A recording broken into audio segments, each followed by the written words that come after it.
Iran एक साथ middle east के 10 देशों से लड़ रहा है।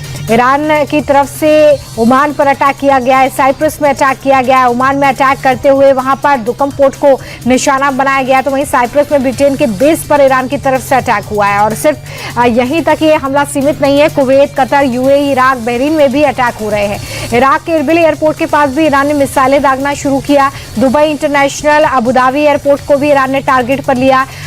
अबुधाबी एयरपोर्ट पर तो ईरान के हमले में एक पाकिस्तानी नागरिक की मौत की भी जानकारी है। हमले में अबुधाबी इंटरनेशनल एयरपोर्ट को बंद कर दिया गया है। दुबई के बुर्ज अल अरब होटल पर ईरान की मिसाइल गिरने से एक व्यक्ति की मौत हो गई है, जबकि 7 लोग जख्मी हैं। ईरानी हमलों के बाद दुबई के एक बड़े मॉल में आग लग गई है। कुवैत में जोरदार धमाका हुआ है। कुवैत ने ईरान के 380 ड्रोन मार गिराए हैं। दोहा में भी कई जगहों पर धमाकों की आवाज सुनी गई है। ईरान के हमलों में बीच कतर में इमरजेंसी का ऐलान किया गया।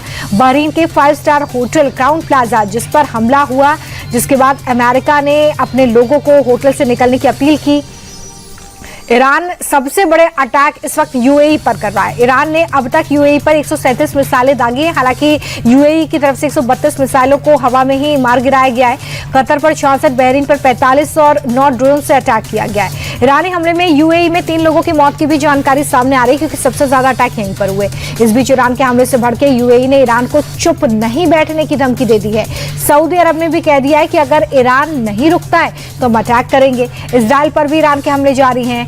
बेत शेमेश पे ईरान के मिसाइल हमले में 6 लोगों की जान गई है। पूरा का पूरा शेल्टर ही यहां पर तबाह कर दिया गया है। सेंट्रल इजराइल में भी लगातार जंगी सायरन्स बज रहे हैं। तेल अवीव, यरूशलेम बड़े इलाके हैं इजराइल के, वहां पर धमाके हो रहे हैं। ईरान के हमले से इजराइल में जबरदस्त नुकसान की खबर है। तेल अवीव में 40 से ज्यादा बहुमंजिला इमारतें ध्वस्त हो गई हैं।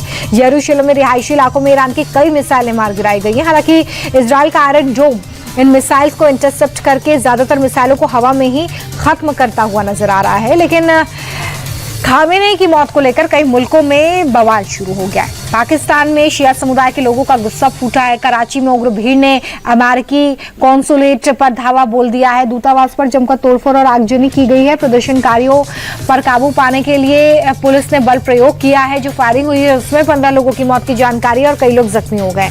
इस्लामाबाद तक भी ये गुस्सा पहुंचा, वहां पे अमेरिकी दूतावास को निशाना बनाया गया है। यहाँ पर भी पुलिस ने फायरिंग की है, आंसू गैस के गोले तो छोड़े हैं।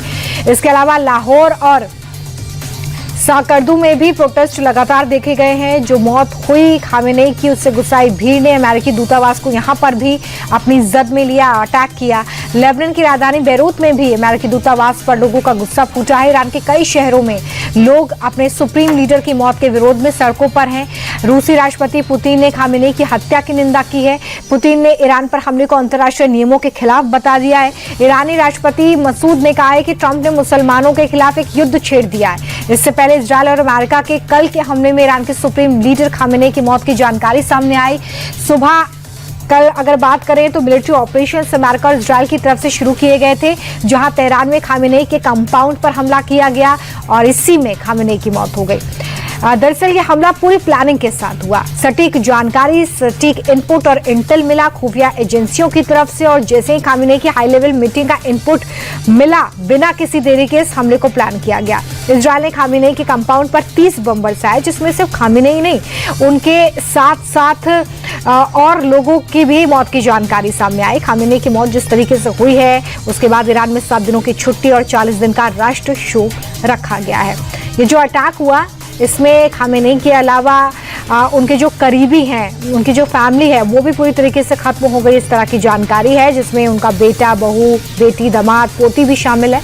इसके साथ ही टॉप लीडरशिप, जो कि मिलिट्री लीडरशिप है, उनकी भी हमले में मौत हुई है, जिसमें रक्षा मंत्री हैं, IRGC के कमांडर इन चीफ शामिल हैं, चीफ ऑफ स्टाफ खामेनेई के एडवाइजर शामिल हैं, मिलिट्री सेक्रेटरी भी इसमें मारे गए हैं।